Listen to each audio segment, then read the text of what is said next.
Alors frères et sœurs, je vais essayer de vous faire une homélie. J'ai bien essayé. On va voir si j'arrive au bout. On reçoit ces textes après ces grandes fêtes. Au fond, on vient de finir le cycle des grandes fêtes avec la fête du Sacré-Cœur. Et on reprend la lecture des dimanches du temps ordinaire. Donc c'est assez abrupt. On se retrouve au milieu, pas au milieu, mais en tout cas dans un cycle de discours de Jésus.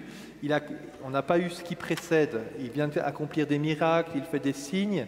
Et donc il y a cette discussion à la fois de ceux qui le connaissent, sa famille, ce qu'on appelle les frères et sœurs de Jésus, voilà, dont on donne certains noms, Jacques, Jude et tout ça. Et puis il y a les pharisiens qui le voient faire des signes et qui s'interrogent finalement d'où viennent ces signes, quelle est l'origine du signe, et donc font une proposition qui disent en fait c'est Satan qui libère. Attention, vous croyez il se présente comme un grand prophète, mais ça se trouve c'est Satan qui se divise en lui-même. Et donc Jésus va reprendre une parole forte, une des paroles les plus violentes de l'Écriture, et notamment sur la question du blasphème. Blasphème contre l'Esprit Saint, cela ne sera pas pardonné. Alors pour rentrer dans cet évangile, je vous propose d'abord de le comprendre. Et donc, on a au début, pour comprendre cet évangile, on peut rentrer dans ce verset de Saint Jean, dans le prologue. Jésus est venu chez les siens, et les siens ne l'ont pas accueilli. Mais à ceux qui l'ont accueilli, il a donné pouvoir de devenir enfants de Dieu. Au début de l'évangile, on a les siens qui ne l'accueillent pas, qui le prennent pour un fou. Et ces siens vont prendre le temps à se convertir. Jacques, un des frères du Seigneur, comme on l'appelle, donc un des membres de la famille, va devenir plus tard le premier évêque de Jérusalem.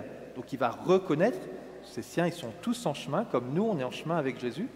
Et il va devenir, on va le voir dans les Actes des Apôtres, au chapitre 15, notamment au Concile de Jérusalem, où il va prendre une autorité. Donc ces frères et sœurs de Jésus avancent dans la foi. Et à un moment, ils disent, mais c'est qui ce Jésus avec qui on a vu grandir, ce jeune qui était au milieu de nous, et puis là, il commence à se prendre pour le Messie. Il est devenu fou. Il leur faut du temps pour progresser. Et Jésus leur laisse faire ce temps. Il ne les reprend pas dans cet évangile-là. Et puis, il y a les siens qui l'accueillent, qui le reconnaissent. C'est ceux qu'on a à la fin de l'évangile. Qui sont ma mère et mes frères? Ce sont ceux qui font la volonté de Dieu. Celui-là est pour moi un frère, une sœur, une mère. Rentrer dans cette fraternité avec Jésus, on fait partie des siens. À ceux qui l'ont reçu, il leur a donné pouvoir de devenir enfants de Dieu.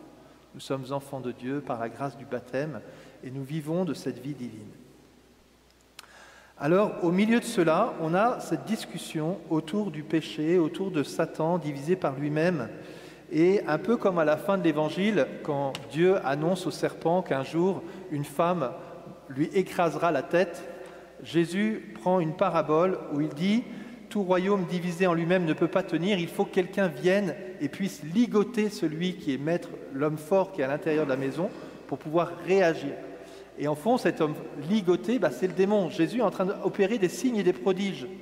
Et vous dites que c'est par Satan que j'expulse les démons, mais en fait, je suis Dieu qui vient ligoter le démon et qui vient prendre les biens de sa maison. C'est-à-dire tous ceux qui sont pris dans les différents, dans le péché, où Dieu les sort du péché, mais aussi dans les possessions. Jésus qui libère des possessions, on pourrait dire que c'était les siens, et Jésus vient les libérer. Il est comme ça, de la même manière qu'il annonce Marie qui va écraser la tête du serpent en première lecture. Dans cette parabole, on voit Jésus qui vient et qui est l'homme fort qui va tenir contre eux. Donc on est invité à méditer finalement sur cette puissance de Dieu. On est encore au début de l'Évangile et les hommes doivent prendre conscience de qui est ce Jésus qui vient au milieu d'eux. Mais derrière, comment cet Évangile s'applique à nous, frères et sœurs? On a ce verset qui peut nous interpeller, qui doit nous interpeller. Tout sera pardonné aux enfants des hommes, leurs péchés, leurs blasphèmes qu'ils auront proférés. Mais si quelqu'un blasphème contre l'Esprit Saint, il n'aura jamais de pardon. C'est vraiment un verset qui doit nous faire trembler. On doit se dire, un peu comme dans la deuxième lecture, quand on arrivera face à Dieu, quand notre corps de misère sera transformé en ce corps de gloire et quand nous arriverons face à Dieu, on doit se dire, est-ce que j'ai blasphémé contre l'Esprit Saint ou pas? Parce que si j'ai blasphémé contre l'Esprit Saint, les portes ne vont pas être grandes ouvertes. Vous allez dire, oh là, on est revenu à une homélie des anciens temps, mais cette homélie est une homélie parmi toutes les homélies qu'on tient à travers... donc on tient toute la miséricorde de Dieu, justement, tous les péchés seront pardonnés, celui qui blasphème, ses péchés seront pardonnés. Mais il y a une situation dans laquelle ça ne marche pas, en fait. Et alors, c'est quoi ce blasphème? On ne sait pas trop. Pas de chance, hein. On aimerait avoir une définition précise pour savoir si on est dans le cadre ou pas, pour qu'arriver au ciel, on est « Ouf, je sais ça au moins, je ne l'ai pas fait. Le reste peut-être, mais celui-là, je ne l'ai pas fait. » Alors, pour creuser ce mystère-là, eh bien, on peut justement faire un parallèle entre la première lecture, le récit de la Genèse, le péché des pères, et ce blasphème contre l'Esprit Saint dans cette écriture, avec ces paroles des pharisiens et des scribes, c'est par Belzéboul qu'il libère les démons. En fait, c'est nier la bonté de Dieu. Un des éléments, en tout cas, qu'on peut méditer, c'est sur nier la bonté de Dieu. Dans la Genèse, le serpent vient tenter Adam et Ève en trompant sur la nature de Dieu. Vous dites, Dieu vous a dit, vous pouvez manger du fruit des arbres et tout ça. Dieu veut vous donner la vie éternelle. Non, non, non, non, vous vous trompez. C'est pas ça le plan de Dieu. Voyez, il est en train de nier la nature profonde de Dieu. Et Dieu est amour, et Dieu est rempli de l'Esprit, et l'Esprit qui agit sur la terre est celui qui opère cette œuvre de salut. Et je suis en train de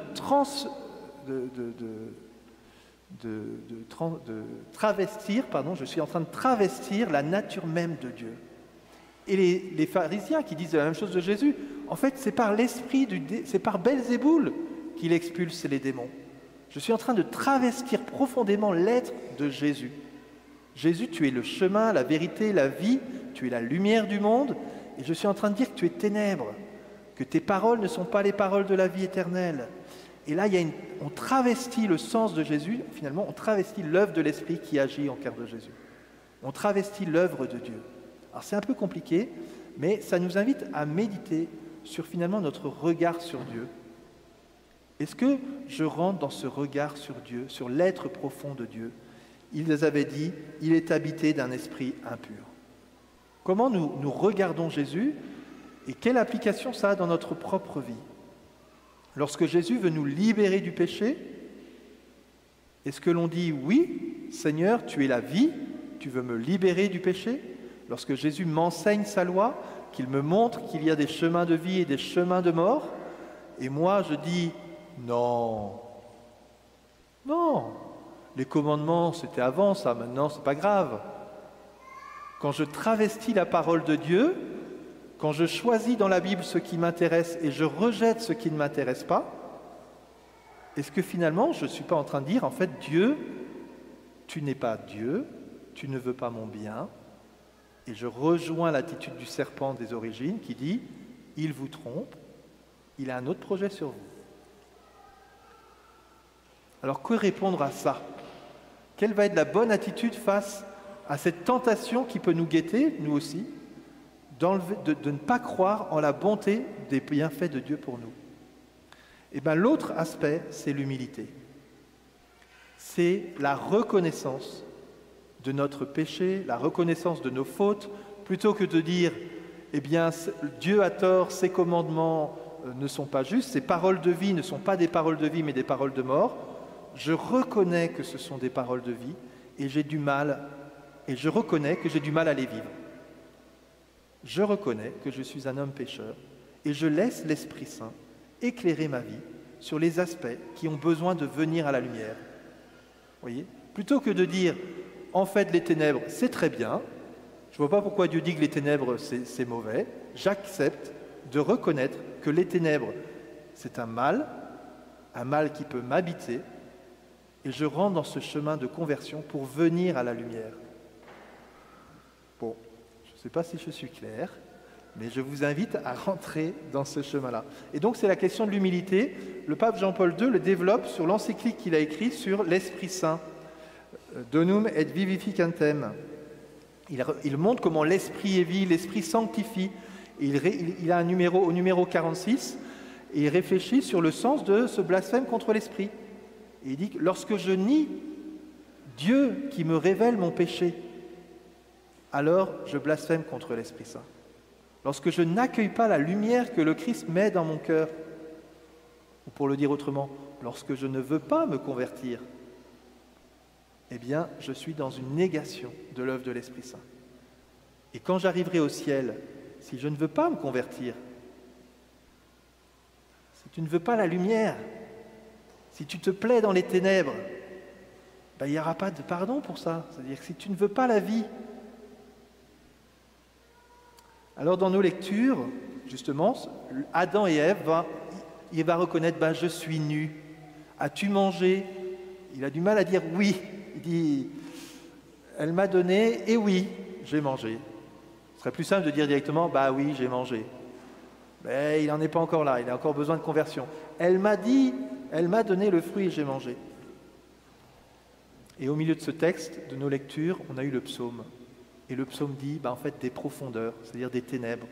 Je crie vers toi, Seigneur. Seigneur, écoute mon appel. Si tu retiens les fautes, qui subsistera? Mais près de toi se trouve le pardon, pour que l'homme te craigne. Voyez, je reconnais, Seigneur, que tu es la vie, que tu es la lumière du monde, que tu me donnes le pardon. Et pour accéder à ton pardon, pour accéder à cette lumière, je reconnais que je suis ténèbres. Je reconnais que je suis pécheur. Et donc c'est tout le chemin de conversion d'un chrétien.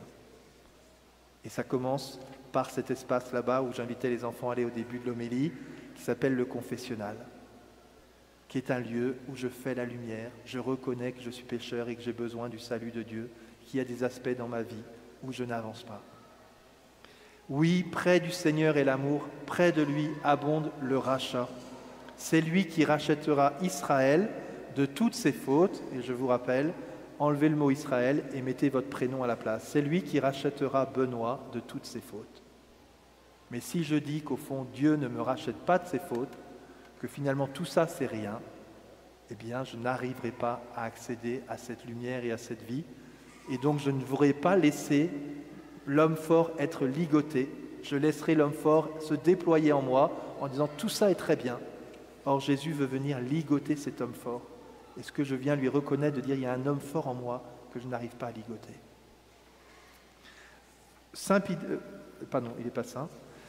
Jean-Paul II dit dans son texte de Donum et Vivificantem que le drame du siècle, rassurez-vous, c'était le drame du siècle précédent, donc c'est peut-être pas le nôtre. Pie XII dit que le drame du siècle, c'est la perte du sens du péché. On n'a plus conscience de ce qu'est le péché. Et il dit, ce drame du sens du péché va avec la perte du sens de Dieu. Je n'ai plus conscience de Dieu, et donc je n'ai plus conscience du péché, et je continue et j'avance sans conversion. Et ça me conduit vers des chemins de tristesse, de ténèbres. Et il faut être fort, il faut demander la grâce de Dieu, la grâce des frères, de se soutenir, non pas pour dire « regardez, moi je suis saint », mais non, moi je suis pécheur. C'est ce que nous faisons au début de chaque messe. Je reconnais que je suis pécheur et j'ai besoin de la grâce des dieux et de l'intercession des frères et sœurs pour avancer dans ce chemin de vie. Alors frères et sœurs, alors que nous venons de célébrer le cœur doux et humble de Jésus, dans lequel il est rempli de l'Esprit, cet Esprit justement qui déploie cet amour dans nos cœurs, frères et sœurs, demandons la grâce au Seigneur. Seigneur Jésus, cœur sacré de Jésus, doux et humble de cœur, nous ne voulons pas nier ta sainteté, ta grandeur, ta lumière, ta vie. Nous voulons plonger dans cette vie. Et pour ce faire, nous reconnaissons humblement, comme au début de chaque messe, que nous sommes pécheurs. Et nous voulons ta grâce, ton amour, ton Esprit Saint, comme nous le disons dans l'absolution. Pour la rémission des péchés, il a envoyé l'Esprit Saint. Oui, Esprit Saint, viens en nos cœurs et donne-nous d'être libérés de nos péchés pour avancer dans la lumière et être ainsi les frères et sœurs de Jésus qui se plaisons à faire la volonté du Père. Amen.